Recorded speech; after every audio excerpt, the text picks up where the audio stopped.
Hey guys, today I will show you how to connect your Monday.com board to Google Calendar.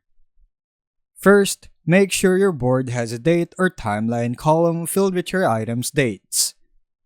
At the top right of your board, select Integrate, look for a Google Calendar, then select it. Choose a pre-made integration recipe and click on Use Template. Connect your Google account and grant permissions. Then map your board's date or timeline column to the Google Calendar event date. Choose which fields you want displayed, like item name or description.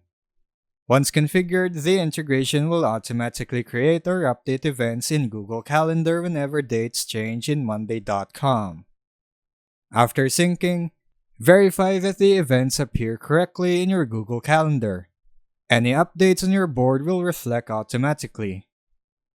And that's how you connect Monday.com to Google Calendar. Thanks for watching.